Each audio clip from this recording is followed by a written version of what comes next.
ओम श्री गणेश की वंदना कर, दिन के स्वामी सोमदेव तथा भोलेनाथ की आराधना कर, इष्ट देव का ध्यान धर, गुरुजनों को नमन कर। अभिनंदन करते हैं आपका आज के लघु पंचांग में, जो वरुण एस्ट्रो द्वारा प्रस्तुत किया जा रहा है। यह नित्य प्रस्तुत दैनिक पंचांग जो 5 भागों में हुआ करता है, उसका लघु रूप है। इसमें डेटा जो भी प्रयुक्त हुए हैं वह दृक पंचांग से लिए गए हैं और छवि गूगल से ली गई है। यह प्रस्तुति आप तक YouTube के माध्यम से सफलतापूर्वक हम पहुंचा पाने में समर्थ हो रहे हैं। विलंब न करते हुए चलते हैं लघु पंचांग की तरफ। आज का दिनांक 5 मई 2025, माह वैशाख, पक्ष शुक्ल, शाका संवत 1947 विश्वसु, विक्रम संवत 2082 कलायुक्त और कलयुग का 5126वां वर्ष।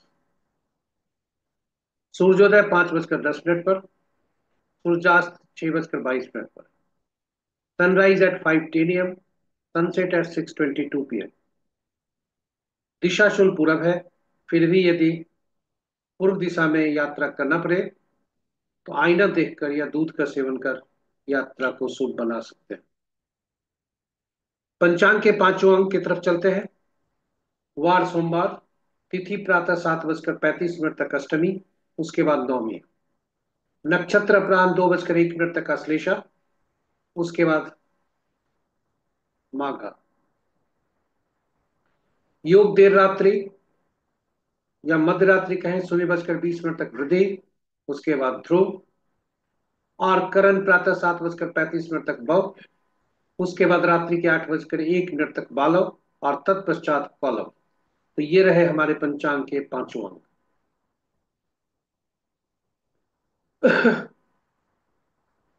महत्वपूर्ण मुहूर्त में देखते हैं। शुभ मुहूर्त अभिजीत दिन के 11:20 से 12:13 तक। अमृत काल दिन के 12:21 से अपराह्न 2:01 तक। रवि जोग अपराह्न 2:01 तक से संध्या 5:09, प्रातः 5:09 तक, यानी कल सूर्योदय तक। विजय मुहूर्त अपराह्न 1:58 से 2:51 तक। गोधूली वेला संध्या 6:21 से 6:43 तक। और निशिता मुहूर्त देर रात्रि 11:24 से मध्य रात्रि 0:08 तक। रात्रि में किए जाने वाले पूजा पाठ, जब तक, साधना, तंत्र मंत्र आदि के लिए निशिता मुहूर्त श्रेष्ठ हुआ करते हैं। राहु काल प्रातः 6:49 से 8:28 तक अशुभ मुहूर्त में। और अशुभ मुहूर्त में आगे गुलिक काल अपराह्न 1:25 से 3:04 तक। यमगंड दिन के 10:07 से 11:46 तक। वर्ज मुहूर्त देर रात्रि 2:56 से भोर में 4:40 तक।